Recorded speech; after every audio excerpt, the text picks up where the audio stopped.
Yes, guys, welcome to Chasing Green Arrows. We've got a fun hour ahead. I'm joined by regular co-host Dean Jones, but this is a bit of a West London derby tonight because we're also joined by Olivia Buzaglo from a football TV screen near you, FPL related, Chelsea related, Premier League related. Liv, how are you doing? I'm really good. How are you? Thank you for having me. Yeah, thank you for coming on. Dean, we've been trying to get Liv on for a while, haven't we? Yeah, we've talked about trying to get some different guests, and you've been pushing this one hard. I mean, we've only just met, so this is completely your shout. So I hope she's good, mate.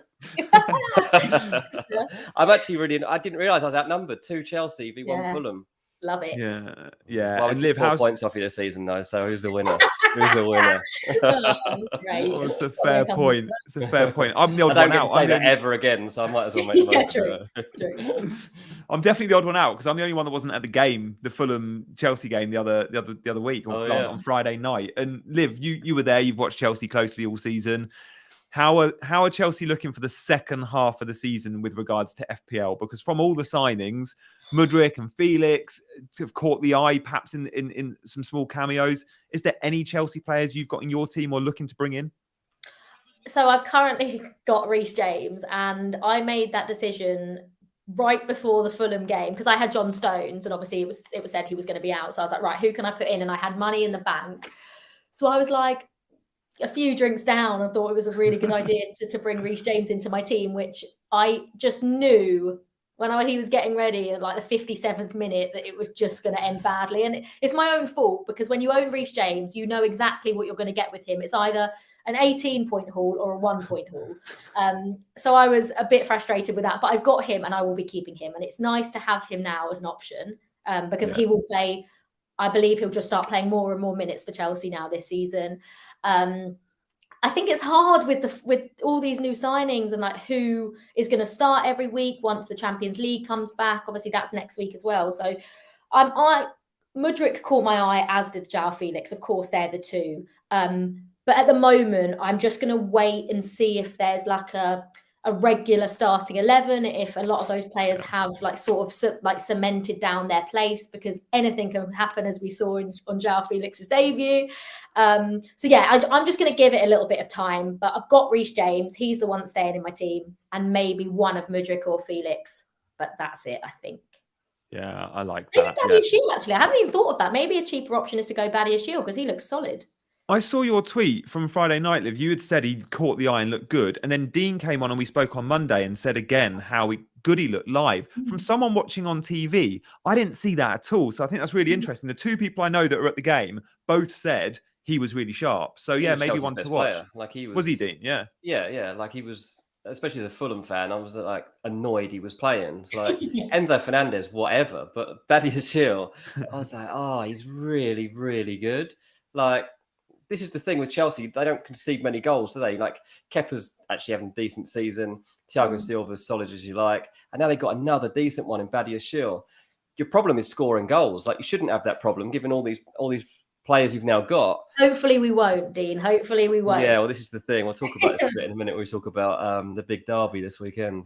Yeah, and guys, good to see so many of you in the chat. Haley's with us, and FPL Marshall, Paul and John. FPL Rivers with us, says Olivia, Chelsea legend. Mohammed's there, Matty, Kev. Kev says Olivia in capital letters. We are bringing you all the best guests this season, guys. It was Dean Ashton a couple of weeks ago. It's Olivia this week. There we go. And look, coming up in today's show, we're going to be talking about the double game week announcements, literally fresh off the press on that one. Only a few hours ago, we saw some doubles announced, but also the doubles this week. Who are the Man City players to target? Who are the Arsenal players we have to have in our teams? We'll look ahead at some blank game weeks too. As always, Dean's going to be updating us with injury news. We'll be showing you Liv's team, Dean's team, and my team. We've got Against the Obvious, and we're answering your questions all in the next 55 minutes. So let's probably crack on, I think, with fresh off the press.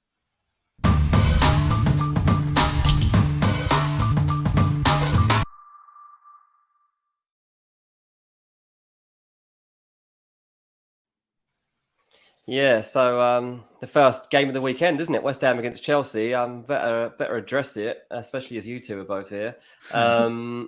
This is actually a really big game, I think, especially for Graham Potter. I know, like, there's this big push that, like, there's no pressure here, nothing to see in the manager front. I don't know. If they lose this one, I think that it starts to become a little bit uncomfortable. I'm not saying like they're going to sack him or anything like that, but I think certain sections are going to be like, what's happening here? I know there's a couple of players that are a little bit frustrated about the way things are going in terms of the way this team's shaping up. And sort of from here on, there's no more excuses. João Felix back for Chelsea now after his suspension. And I feel like from this point on, barring any more like tragedies, everyone starts to come back. Chelsea in a month's time will be at full strength. So there's going to be literally no excuses from here. And this is a massive week with Dortmund in midweek as well. And I think that Potter has to come out of it well. So João Felix is back. I think that's the biggest team news, but no Kovacic as well. So that's quite interesting. So what happens with like alongside Enzo Fernandez, Conor Gallagher, Mason Mount, neither of them really flourishing at the moment in this Graham Potter team. Honestly, I don't really blame the two players at the moment. This is one of the reasons I talk about pressure potentially falling onto Potter here. He's got to find a way to make this work. And while he hasn't got a Kante or a Kovacic to call on at the moment, and they didn't sign another central midfielder, I'm not sure what he does, because those two need to be further up and they're just not getting in the positions that they would best be in. And I have to say, West Ham are looking quite good. They are looking quite good. They've turned the corner in the last 5 or 6 games. They've got a couple of injuries. They're missing Zuma. Kerez out as well. So they've got a couple of defensive problems. Doubts over Scamacca and Cornet as well. I think that West Ham are really going to fancy this. And I don't see West Ham losing it, to be honest. I think Chelsea have got a lot to do here. I really do. But if João Felix plays like he plays against Fulham, then that's perfectly possible, because I was delighted when he got sent off because you were going to beat us. Right.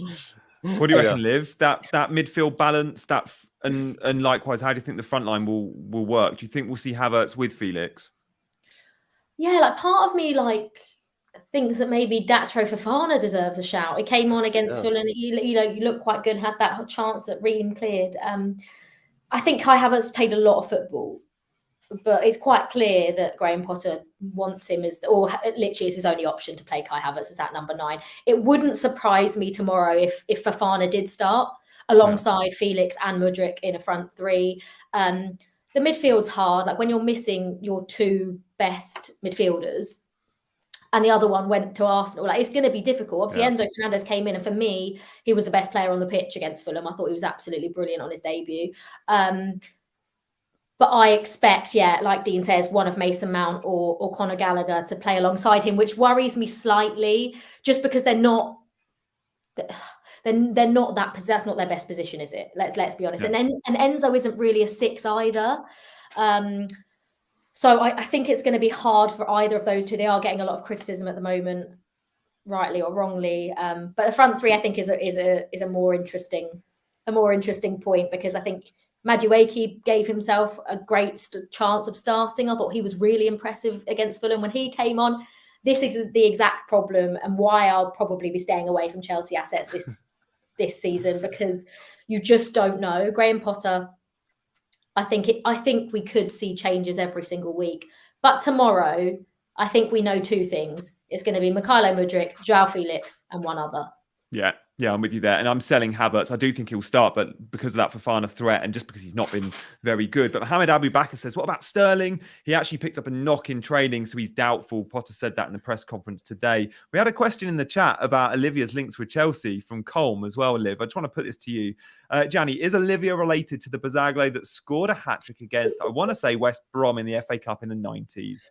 Yes, that is my dad. Yes, my dad scored a hat-trick in the FA Cup. So yes, Tim Buzaglo is my dad. Yeah, I love that. Legend. Yeah. And you're too young to. Were you even born then? I was not born, but I obviously was reminded of it. And obviously growing every day of your life. Yeah, literally. Do you know what?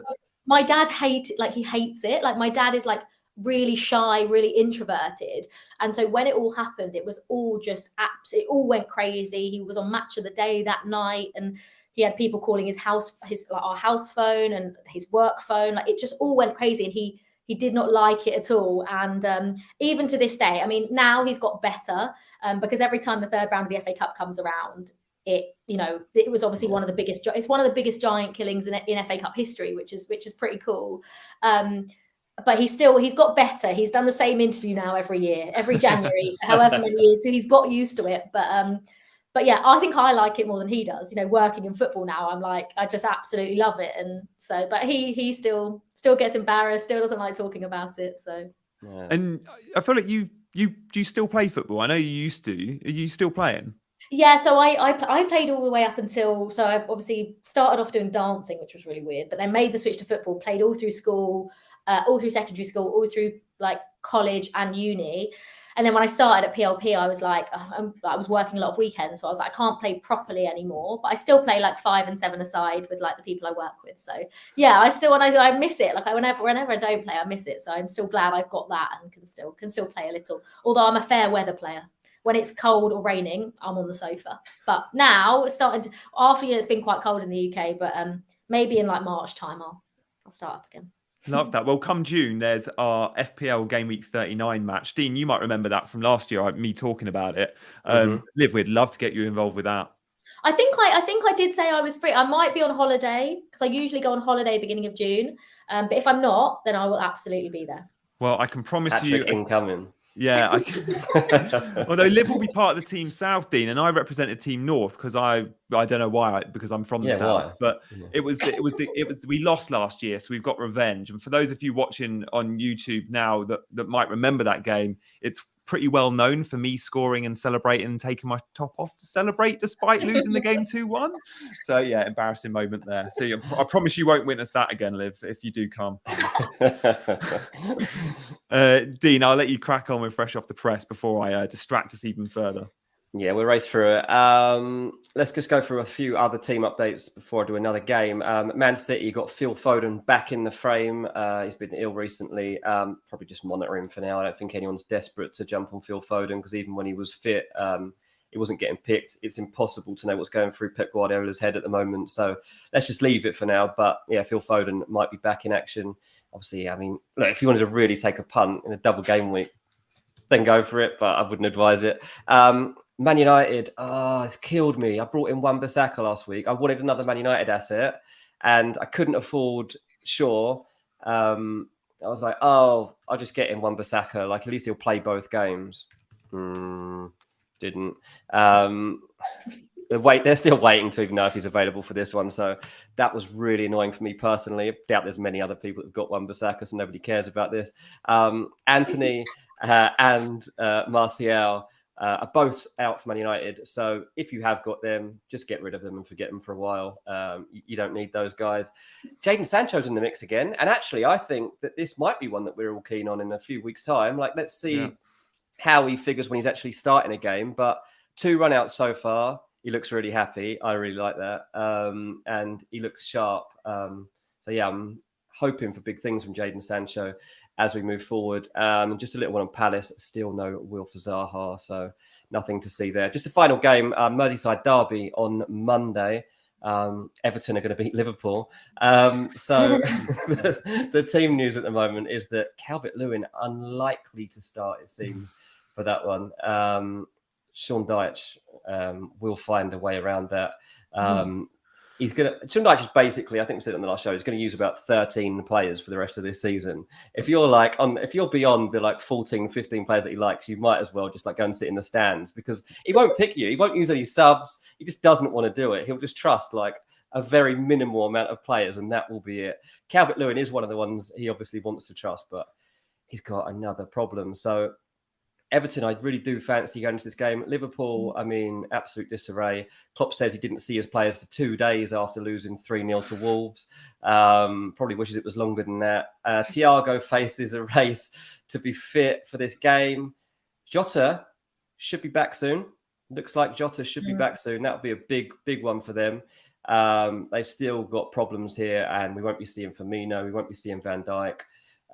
So yeah, honestly, I'm not expecting much from Liverpool here. I think Everton could easily get something from this.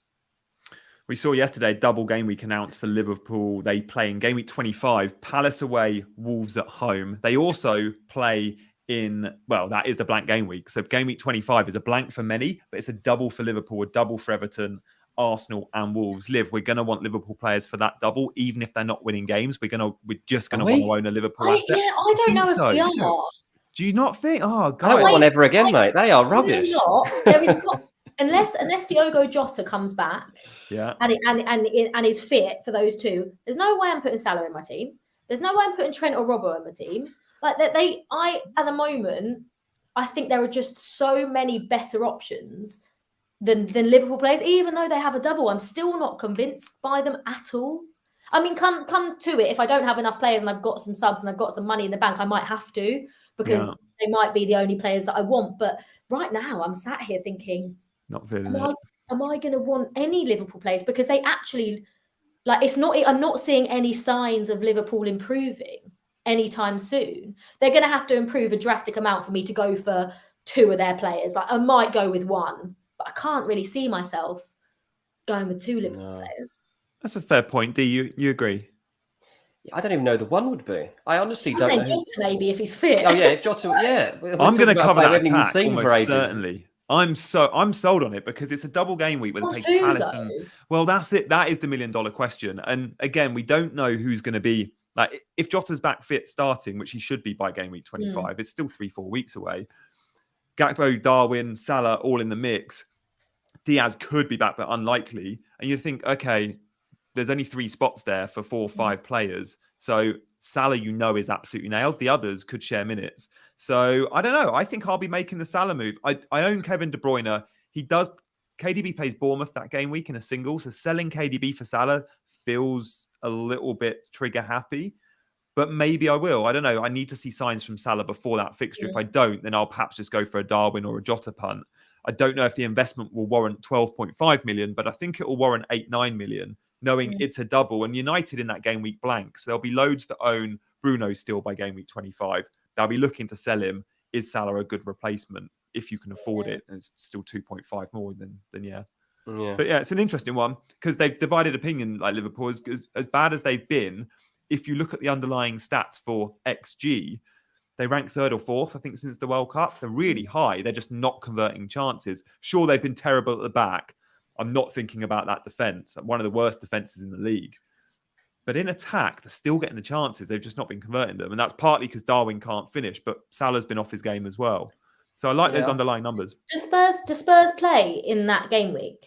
The Liverpool double. So I've got KDB, but I think I'd much rather have, like, I had Kane and I took Kane out, and he, no matter how badly Spurs play, he always scores. He always scores. It doesn't even matter if they're playing badly. He just seems to score every single game week. I took him out last week and he scored. Kane. Yeah, like I would much rather. I'm looking at it now, thinking I've got KDB, but I'm keeping him for the double. Then I think I'm going to get rid. I'd much rather go Kane.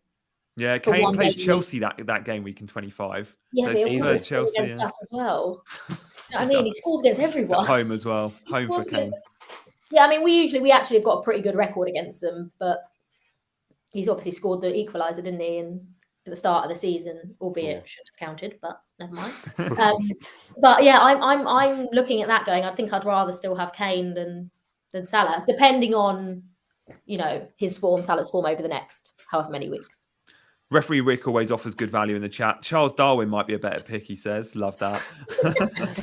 You've had Darwin quite a lot this season, haven't you? I'm pretty Darwin curious, I am. I just like the underlines, mate. The numbers I'm are very there. anti, as you know. But yeah. I had him and was just like, I was so convinced that I am still convinced that at some point he will get a huge haul, but I'm not going to own him to see it because I'm not going near it again. No. What's really weird, Darwin's last season at Benfica before he moved, he was something like in the top 3% of forwards in terms of overperforming their XG. So he was massively overperforming the chances he was getting. He was scoring more goals than chances effectively. Yet this season, and since he's been in the Prem, we've seen anything but that. Like no one underperforms more than Darwin. So I just hope that at some point we're going to see the same player. But he's got no composure, has he? Like that's basically it. Can't hit barn door. Yeah. Is that like really? Like... We all should have known it as well. Like we knew, like he was missing chance after chance after chance. Yet a lot of us still put him in right from the start, thinking that he was just going to start scoring. When actually, if we'd have gone back and looked, it probably we would have known he wasn't. But we were all sucked in by Darwin. But I'm proud to say I'm not anymore, and I won't be proud. We were sucked in. Before we look at the fixtures for other doubles and blanks, let's just put our attention to game week 23. Obviously, City double, an Arsenal double. The City double, I don't think it's a huge discussion who you need. Like everyone's got Haaland. For those that have got a Mahrez or a KDB, you stay on them. And if you've got a Man City defender, you're happy, but you probably don't need to buy. So having 2 is great. Having 3 is brilliant, but you just don't know with the defenders if they're going to start 2. But the Arsenal triple up is key. So I want your thoughts on your top 3 Arsenal players. If you were, say, on a wild card or a free hit, who would be your top 3 Arsenal in your team? Because my top 3 would be very different to the 3 I've actually got, or slightly different. I've got, for example, Ben White, and I don't think he'd be in my top 3. I'm not going to sell him, and I'm happy there, but he wouldn't make my top 3. So, Dean, I'll come to you first. Who would your top 3 Arsenal assets to buy this game week be? Saka, Odegaard, and Nketiah. All out attack. Yeah, I would. Yeah. In that order, can you rank them? Should be able to, seeing as the pod's called Ranks FC. Saka top, Odegaard second, and Nketiah third. Interesting, Liv. Yeah. I think, I've got Nketiah, Martinelli, and White, and I'm the same. Like I'm happy with them. Like I'm not going to do a straight swap for. But my worry is that at some point, Trossard's going to come in for Martinelli. I think across maybe the 2 games, I think he'll maybe start one of them, but I'm not going to make a like for like substitution. I just think it's pointless. I'd probably go maybe Odegaard, Saka. I mean, those 3, and I've got. You don't know. This is half the problem, isn't it? We don't know who's going to fire when. Like this has been the Martinelli Saka thing. Is like I've been on the other one when the others scored. Like I keep missing it, so I'm just going to have to stick with one at some point. Like. It's a tough gig. So the expected goal involvement of Saka and Odegaard since the World Cup, they're both on 3.0. Literally, Saka and Odegaard are like for like. But Saka has the penalty appeal. Yeah. If Arsenal get the pens, which they've not been getting, but you've got to hope that in the next, say, the next 3 game weeks, they've got 5 fixtures. There's a good chance that you get 1 penalty in those 5. So I think if you can afford Saka, he maybe just edges it. And I think I'm now looking to bring in Saka. All week I was set on Odegaard because money was an issue. But now I'm looking to sell Bruno instead of Solly March. We'll see my team in a bit. I'm thinking maybe Saka. But with regards to Nketiah, guys, if you're worried about Jesus coming back, it's not likely to be for the next 4 or 5 weeks. So for the next 5 fixtures, which is 3 game weeks, you should get Nketiah starts for all of them if he stays fit. Jesus returned to training, but it's just grass work at the moment. Also Nketiah, highest XGI of any player since the World Cup. And also Brentford concede more chances down the middle than any other team in the league this season. So the stars are aligning for Nketiah. Yeah, I like the stats. Arsenal, they last lost when they lost to Man United in the league. They've only lost twice. When they lost to Man United, they then battered Brentford 3-0 at their ground, and they just lost to Everton. So and they're playing Brentford again. Brentford are obviously a good side. I think they're way more dangerous at home than they are away, and I think it'll be comfortable for Arsenal. But I bought Nketiah in recently, so I sort of missed all of his hauls pretty much. Yeah, so I think I bought him. I'm bringing him in this week, but I think we'll get some there, Liv. Yeah, and we're was, both going for the bounce back ability narrative. Yeah, referee Rick says Odegaard better for bonus. Who would be best? G, who would actually be the one that you would tip? It's so dependent on who's scoring in that game. I think Odegaard edges it this season so far. Baseline bonus, I think Odegaard's slightly better because he's less wasteful than Saka. So Saka will be caught offside where you get minus in the BPS. Odegaard will never be offside. Saka will also miss more big chances than Odegaard. And Odegaard has higher pass completion. So Odegaard will edge the bonus, but I don't think that's enough to swing you towards Odegaard knowing Saka has pens. Odegaard was hooked, by the way, for Vieira. I don't think we'll see that much, but when Arsenal are losing, Arteta's shown last week he's not afraid to sub Odegaard off. I feel like whilst Saka's probably nailed for 90 every week, irrelevant of the game state. But Odegaard's still the captain and the leader in that team. He's going to get 90 most weeks. Yeah. Yeah. Shall we have a look at those fixtures then? Because we've said about the doubles this week, but let's have a look at some of the doubles and the blanks. So guys, if you've not yet heard or seen, there has been another double game week announcement today. There was one yesterday for some doubles in 25. Now we know we're getting some doubles in 27 as well. So this is Ben Crellin's chart. Make sure you're following him on Twitter. You can see there, those yellow fixtures are confirmed double game week. So in 23, we know what we're getting. Arsenal and City. 24 is a normal game week. 25 is going to be a blank for some teams. So if you've got Newcastle and United and Brighton players, we all have just beware that will be a blank for those teams. So maybe you're going in with 9 or 10 men that week, but remember some will double. Your Arsenal assets will all double. If you're buying Liverpool players, they will double. Maybe you go for a budget defender like a Tarkowski at Everton, knowing Everton will double and they've got Forest and Brentford after that. 26 is normal, but then 27 just announced in the last hour or so.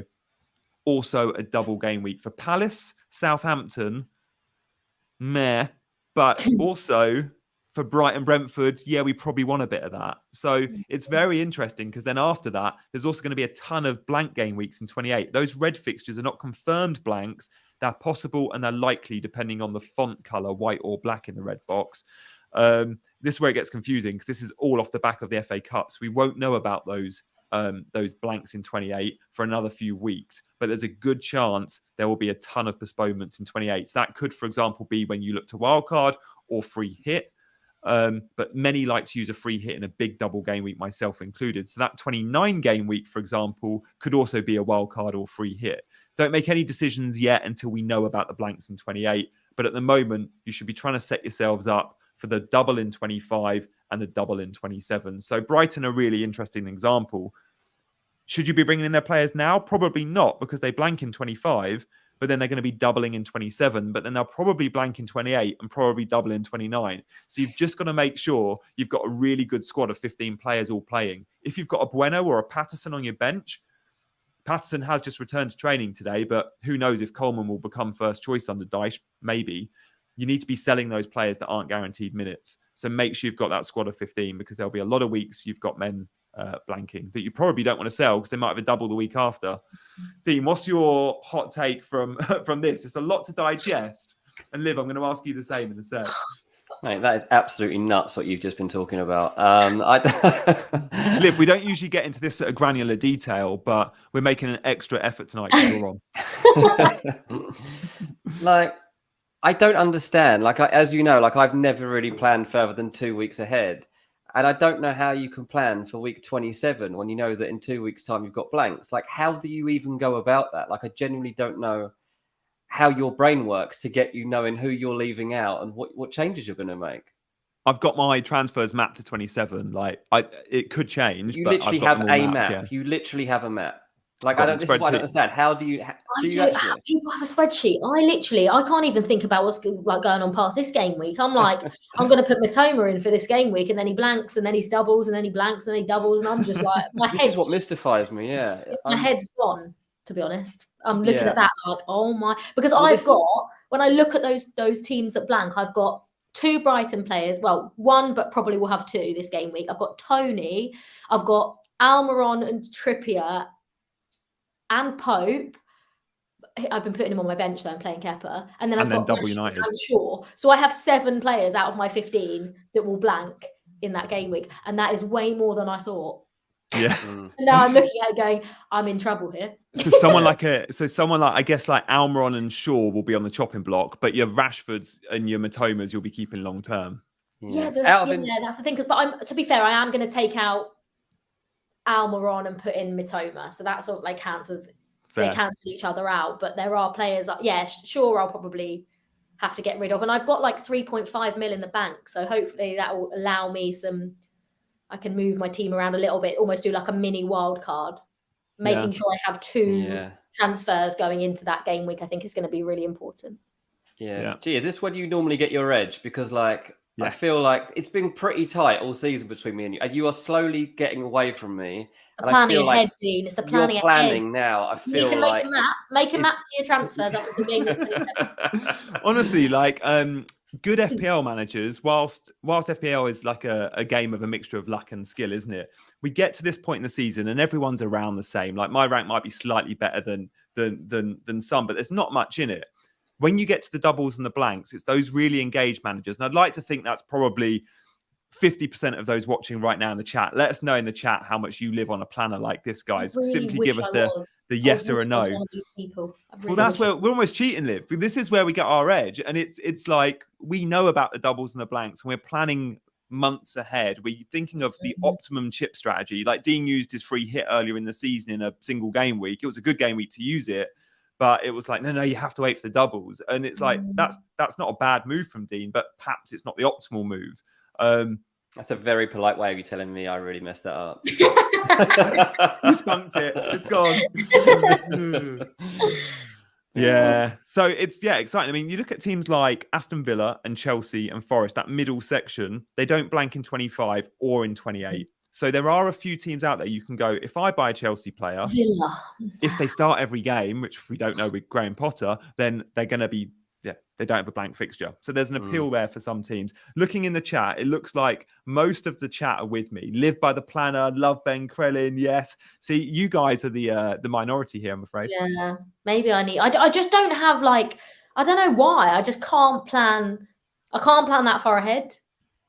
I just can't. I don't know why. Maybe if I actually sat down and tried to, I might be able to. But I just think I'll just rock up on the game week and be like, oh, this is fun.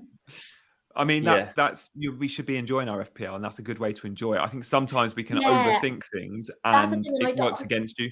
Yeah, sometimes I'm like I love it and I love playing it, but it does take up so much time and it's stressful. I want a stress-free experience when I'm playing FPL. And if that means that when it gets to these blanks and doubles, to be fair, I plan a few weeks ahead. I'll be looking at that double blank, that game week when Brentford blank. And I'll be looking at that now, thinking about it. But I don't think there's any way I'm looking at any further ahead than that. That's why I was just mystified by how Gianni can plan for 5 weeks time. What is that, mid-March? Mid-March or something? Tell us what have you mapped out? Oh, so well, I'll show you my team in a sec, but this week's moves is to go big on Arsenal. 24, I want to roll my transfer. So in 25, I can set up bringing in a Liverpool attacker and an Everton defender. So Tarkowski and Salah, for example. And I'll have the funds to do that. I've already checked. 26 will be hopefully a roll. And then 27, I'll be targeting Mitoma and Tony for 27. Yeah. And then come 28, that could be a free hit or a wild card. I'll just wait till the announcement. So I'm sorted up to 27, but not beyond just yet. But it's funny because you mentioned the whole go week by week. There are FPL managers out there that spoke a lot, myself included, about Mitoma 2-3 weeks ago. Now, I was big on, look, he's playing so well, buy him now. And I bought Solly March instead, and it was a big error. But people weren't buying Brighton players 2-3 weeks ago, despite them beating Liverpool 4-0, because they blank in game week 25. Sometimes those blanks and those doubles can affect our thinking, and it just leads to stupid decisions. Not buying Mitoma 3-4 game weeks ago, 5 game weeks before a blank is crazy. You can sell him by the blank, or you can just bench him. But there were FPL managers out there going, good FPL managers, content creators with big followings going, don't go anywhere near Brighton assets, which is ridiculous. You won't get that on Chasing Green Arrows. We go for bold moves all the time. But yeah, it's a funny one. Yeah. There we go. Let's move on from our transfer planner. I'm getting a headache from this too. We'll have a look at our teams up next with our team reveals.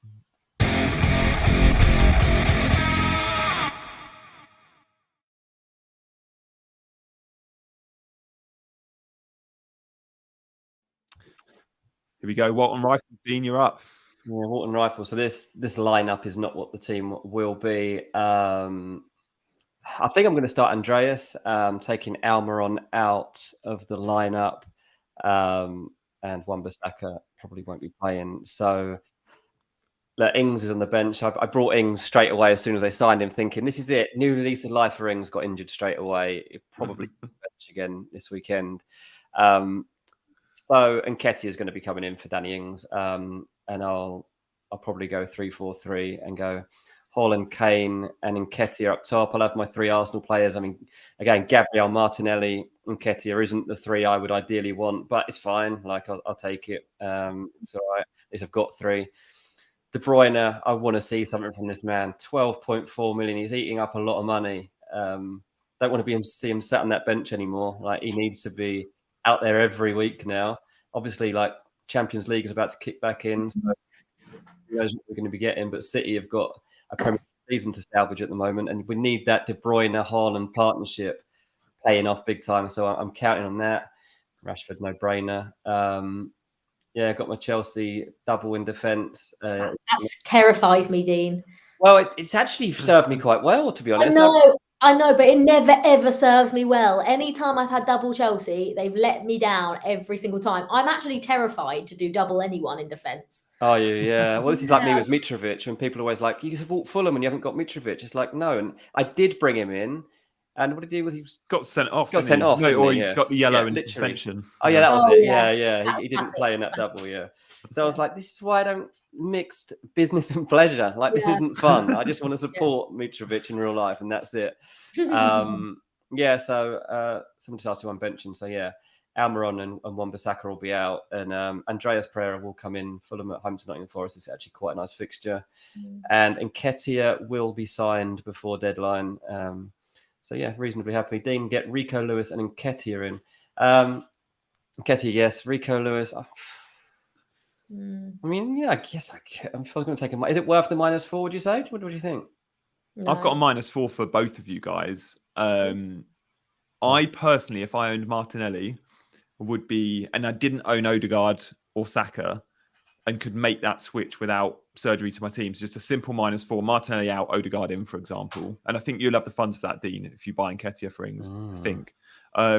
Then I'd do it, because over the next 5 games, is Odegaard going to outperform Martinelli by 4 points in the next 3 game weeks, which is 5 games? Yeah, definitely. So will Saka. There'll be a few 59-minute subs or 60 below subs. And I just think even if Martinelli's playing 90, you still prefer Odegaard. I think that 4-point hit pays off over the next 3 game weeks. I can do it. Yeah, I just tried it. I can do both of those things. And that is... But in lighter mood, is Danny Ings' face photoshopped onto a West Ham kit?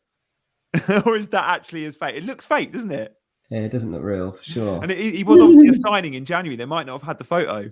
Yeah, that doesn't even look like him. But doesn't matter, because he's not going to be in this team much longer. Watch him come on and score. But yeah, I quite like that, actually. If I'm going to take the -4, I mean, I might as well. I've fallen off a cliff the last few weeks. I think I've dropped like 500,000 places in the overalls in the last like 4 or 5 game weeks. It's been a bit scary. I'm dropping like Liverpool here. Matthew says, don't listen to Gianni. He wants to beat you. Yeah, maybe. I think, look, I'll be honest, like Gianni is going to beat me. If he didn't beat me, to be honest, I would stop him from from making a living out of this. So that would be very worrying if all those hours in a spreadsheet didn't pay off. They have to pay off for him, and they will. But yeah, FPL guys, a deal with Wan-Bissaka is a priority move for you.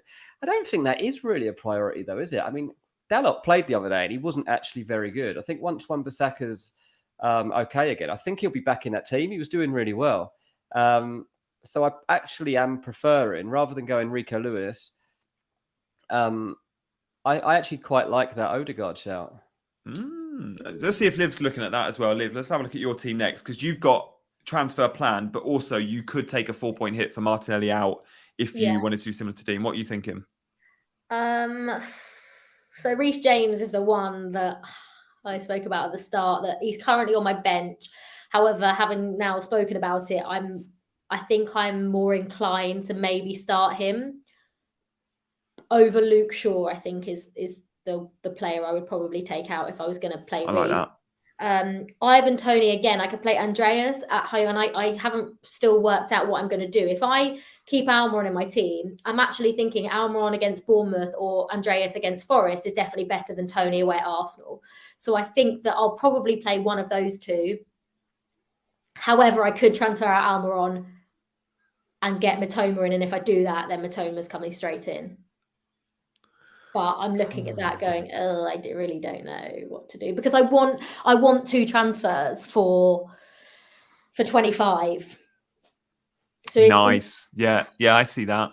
I'm seeing what the chat is saying. What's your overall rank? How's your season going generally, Liv? We haven't actually asked you how you're doing generally. So I'm actually inside the top 500k overall, which for me is I'm actually buzzing with, because you're doing well. I started off so badly. I always start off badly in FPL every single year. I always wildcard by the third game week. But since the World Cup, when I look back on, like, I got 92 this week. I got 86 the week before, 66, 65, wow, nice. 62. But it's been quite over average by quite a lot. And I've been working my way up and up. And obviously the triple captain last week for Marcus Rashford helped. I think that's possibly the first time my triple captain has ever come off. So I've been I'm like 499,000 in the world. So I'll take it. I'll absolutely take it. But good. I think these game weeks are going to be really important. But I'm struggling now looking at that bench. And if I take out Almiron for Mitoma and I look at Mitoma, James, and Andreas on the bench, they're two of those three players I'm really going to want to start. Yeah, it's a tough one. Nottingham Forest are much improved, and Fulham have stopped scoring so many. So, I don't know. I think I'd play Almiron over Tony and Andreas, I think, just. And loads will say sell Almiron. I do think he's a hard sell after this week. It's Liverpool, then a blank. But I think you're going to keep Almiron and probably start him for the Bournemouth fixture. I think I would. And I like the idea of James over Shaw. And I think you've got the right keeper in. I mean, I know many will say play Pope. Kepa has been so good, and he's getting clean sheets, but saves and bonus points too. He's getting 10 pointers. Yeah. Every time I bench him, he gets 10 points, so I'm not benching him anymore. Yeah. It's a fair policy. I like that. Have I convinced you on the Martinelli 4-point hit to Odegaard paying off over the next 5 weeks? 4 points, it's like 1 point a week Odegaard needs to outperform him by. I think he probably will outperform him, but I just hate doing like a like for like. I hate it. I don't know why. Move. I just really like it's such a sideways move, and I look at that team and I'm not like it's not crying out for Odegaard, I don't think, especially for a -4. I don't know, Gianni, you've got him in my head now. Yeah. I was like set on this team. And now I'm like, too, I think. You did get into mine, yeah. The thing is, I said to you weeks ago, Odegaard is the best player in the Premier League. Why haven't we got him? Yeah, you did. And like since then, I've just been sat here not doing anything about that. And okay, it hasn't really cost me so far, but like in the rest of this season, who would I rather have? You're right. I'd rather have Odegaard going forward than Martinelli. I think he will play more minutes. He is the captain. He's been brilliant. One of their most important players, yeah. Yeah, he's one of the most important players. So I guess would be -4 well spent. Guys in the chat, give us one name for Olivia's midfield. Martinelli, Saka, or Odegaard. She actually can afford Saka, unlike Dean. So yeah, I have got good options there with the penalty midfield. I don't know where that's come from. I can't remember what move I made. Yeah, maybe Kane came out at some point. He came out ages ago, I think. Oh, Saka's getting a lot of love in the chat. Saka all day. Wow, I thought we'd split on Saka and Odegaard, but the world and their dog are saying Saka. Like Saka's going to start every game, isn't he? Like he is going to start every game. Yeah. And you've got the money burning a hole in your pocket there. John says Chapman. John Chapman says Mitoma, sorry. Keep Martinelli. There is a couple of keep Martinelli there. Cyclopass says Odegaard, but it still seems like, I mean, Mahrez has been mentioned. You've got the money for Mahrez, but will he start 2 in a double? I think that's risky. Got hooked pre-60 last time out. Not the way City are playing. I don't want any more. So I'm happy with those two. City. That's it. Well, Liv, you're in good shape, regardless of what you do. I think your team's well set. And on Monday's show, guys, we'll show. It is set, Gianni. Sorry, just to interrupt. It's set for this game week, but it's not set for the next. For that blank, it's really worried about game week 28 now because of you. I've got like a million players that are. You could free hit in 25. I don't think for your free hits are so team dependent. Like there isn't the right week to use it. Yeah. And knowing that there's doublers, you could go. You could bring Darwin Nunez in for a fun 1 week punt. He's got a double, but you don't want Darwin long term. And then you cover all your blanks, and then you still get your Brighton players and your Newcastle players in your team. It's an option. Too much. It's an option. Let's have a quick look at my team before we move on. We've got against the obvious before the end of the show. Stay with us till the hour, guys. 14 minutes left. And make sure, if you're enjoying what you're seeing, give us a like, hit that thumbs up button. And obviously, if you've not subscribed to the channel, Mondays and Fridays at 7, we're always live streaming twice a week. So hit that subscribe button and set those notifications. I've got money in the bank. My plan all week has been Havertz out to Nketiah. Havertz was only meant to be a 1 week punt, Liv, off the back of the World Cup. And he got a 12-pointer against Bournemouth in that first week back. It was a great punt. But for some reason, my Chelsea loyalties have taken over and I've kept him every week. And he's hit the post. He's had disallowed goals, but a lot of 2-pointers. So his time is up. And Nketiah comes in. I'm taking a 4-point hit and I sold Martinelli last week knowing it would be, I wanted to upgrade him to an Odegaard or Saka. So the plan was Solly March out to Odegaard. Couldn't afford Saka. But now we know about a Brighton double in 27. Both March and Bruno Fernandes blank in 25 anyway. I'm now looking to sell Bruno, which allows me Saka instead of Odegaard. So Solly March will stay in my team during the 25 blank. I'll bench him and then I'll have him for game week 27 when he doubles. And I think I'll have Matoma by then as well, because I think we're all going to have Matoma for 27. But double Brighton midfield will be quite a nice differential for that double. So I think Bruno goes. Now, does Bruno have better or worse fixtures than March in the next two was the question I've been asking myself all week.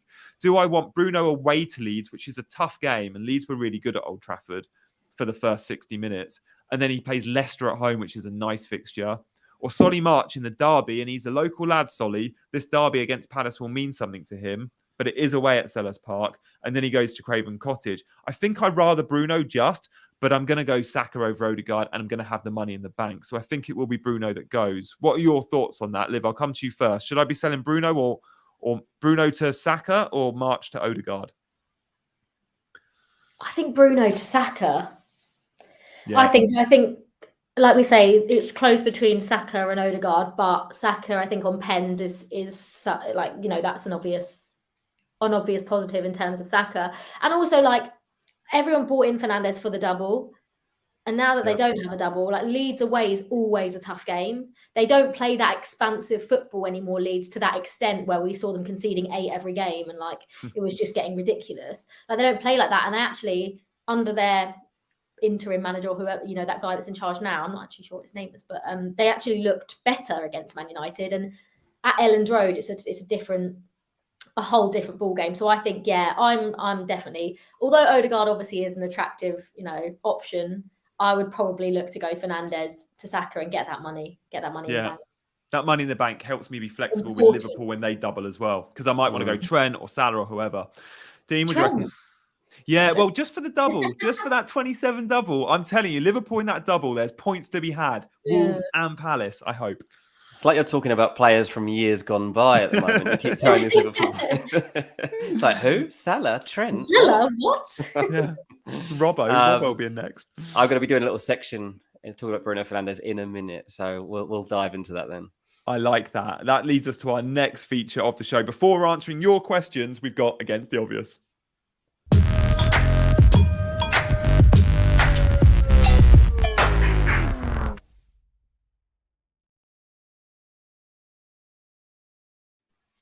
Dean, explain to Liv what Against the Obvious is. I'm guessing many of our viewers will know, and it's a bit of fun. But here. It's an obvious pick that most people have either already got or are thinking they need, and we're like, no, you don't, and these are the reasons why. So sometimes we get burned on this, of course we do, but it's a bit of fun and it's a bit different. Nobody else is doing it, so we might as well try and make some arguments. And this week, I was like, you know what? You don't need Bruno Fernandes anymore. So here's my 60 seconds on why you don't need Bruno. Look, I'll be honest, like, this is more a hunch than anything for this specific game week. I know you could throw stats at me that like he's one of the best picks you could go for. My main message would be like, look, if you've already got Bruno, I think you can keep him for this specific game. But he's absolutely not worth paying 9.9 million for at the moment.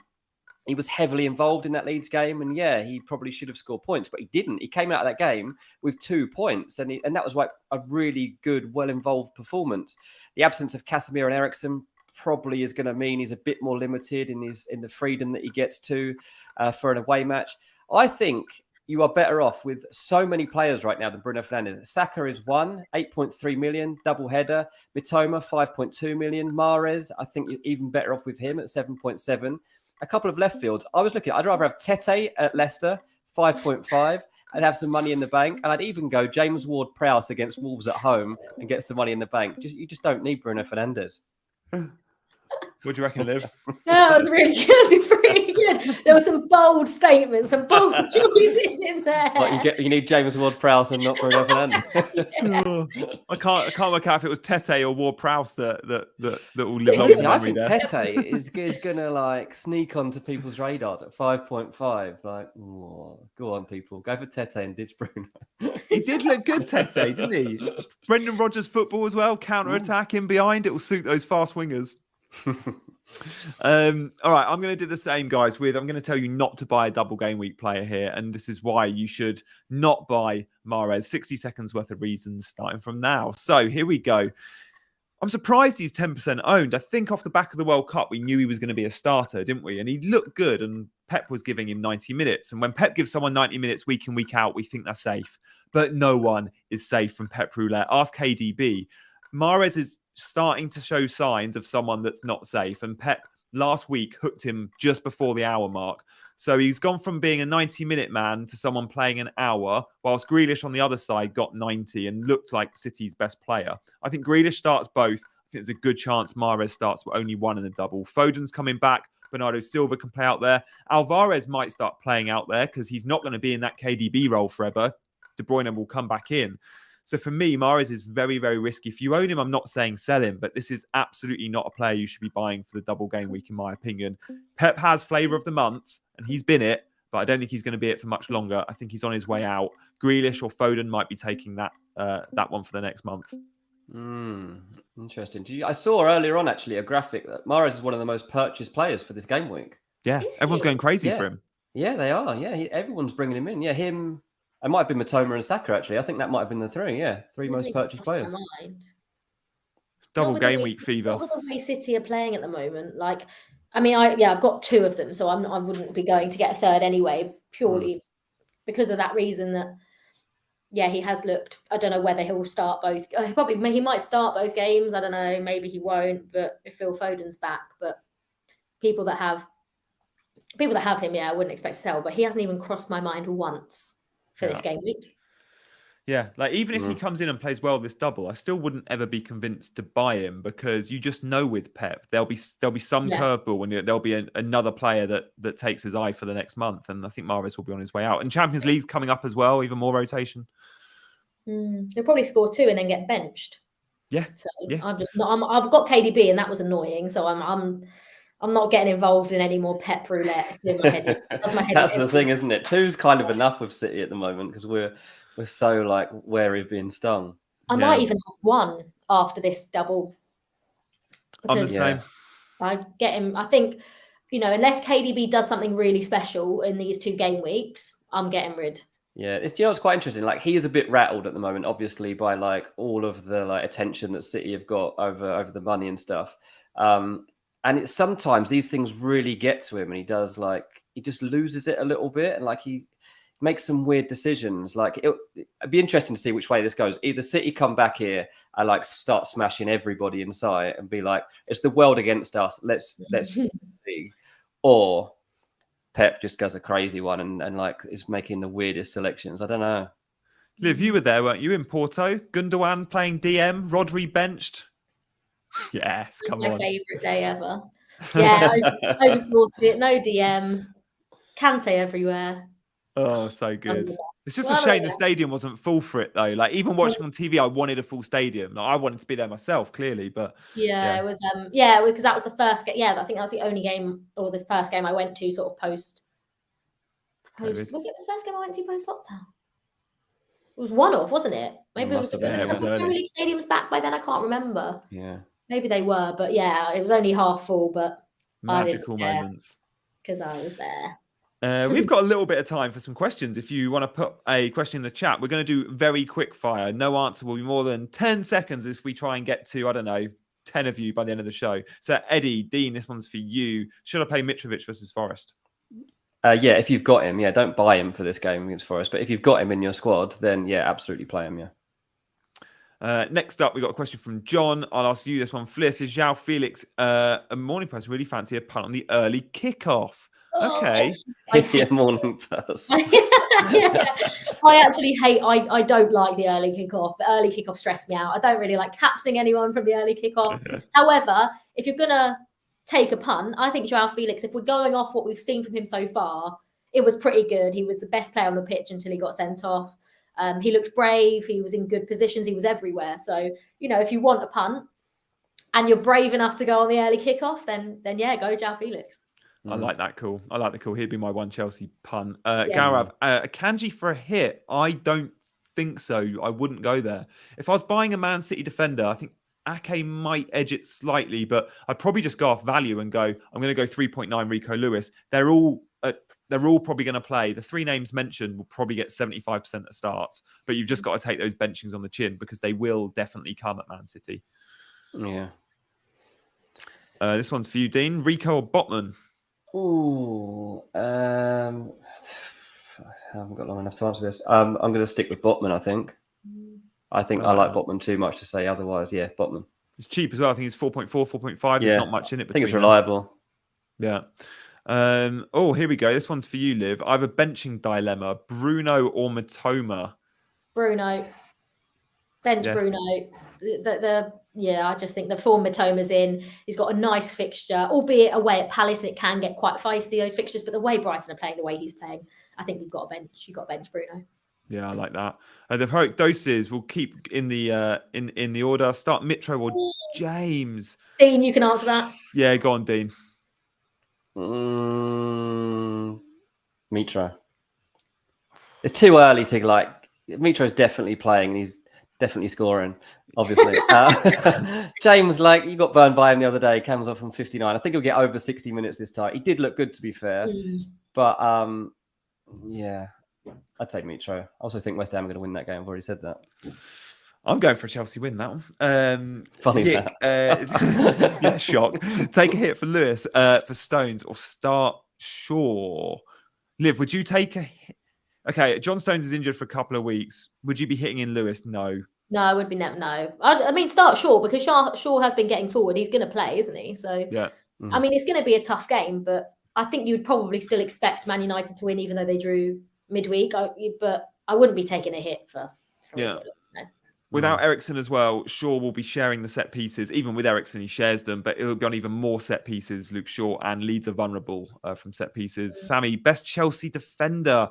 Is it James's? Liv, I'll come to you again. Is it James's 60, 70 minutes, or is it Badiashiel's 90, but then perhaps not the same assist threat, but possibly a bit of goal threat from the big man at the back? Yeah, maybe. That's really hard, actually.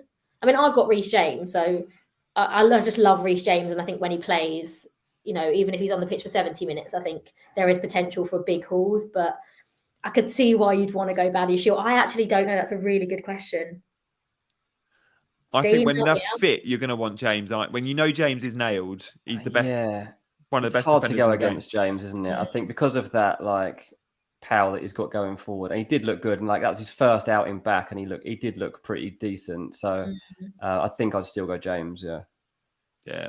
Last question from Cameron. Edison from -4. Or just play Kepa. Oh, just play Kepa. Play Kepa, man. It's fine. Yeah. He's been getting 10s for fun. Yeah, Cameron, don't do it. These premium keepers might be good for 6-pointers every now and then, but they don't get the save points or the bonus either. So and Edison and City haven't been keeping clean sheets. Yeah. Chelsea actually have got one of the best defenses in the league, and especially recently as well. Yeah, I like that. Yeah, easy one there. Unanimous in our thoughts there. Perfect. I never thought I'd be saying that, by the way, ever. Honestly, my Chelsea mates, when I put Kepa in my team, they're like, "What are you doing? Why are you picking Kepa?" I was like, "It's fine. FPL, it's FPL. It's fine." Next season, they'll sign 4 new goalkeepers and we'll have a new dilemma. Yeah, absolutely. I would love David Raya at Brentford, and I think did you see Chelsea and a few will be looking. He hasn't, he's put contract talks on hold. I think Chelsea and Spurs, I think, will both be looking in the summer. Only 40 million as well, so you lot, it's a bargain for Chelsea. Goalkeeper. We only usually spend 70 on keepers. We'll pay them £10 million a year. It's fine. 10 million. Yeah. Spread that contract. Yeah. I just saw a lovely comment from FPL River. I think it's a Chelsea fan, FPL River. Great show, guys. Olivia, great guest. Bring her back soon. Liv, we'd love to have you back again. Have you enjoyed yourself? Oh, thank you. Yeah, of course. I'd love to come back for sure. Good. And we'll update you guys on Monday's show, where Dean's going to be joined by a special guest. I'm in Qatar on Monday, so not going to be able to join you guys, but we'll update you on both my points from the weekend, but also Liv's points as well. And we'll let you know what transfers we both made. So, Dean, you'll be back on Monday, right? I will be back on Monday, yeah. Hopefully not just sat on my own like I was one week. Yeah, our special guest didn't turn up that week, did they? Yeah. Oh, brilliant. Guys, thank you very much for joining. He's been Dean, she's been Olivia, I've been Gianni, and we've been chasing green arrows. Take care, guys.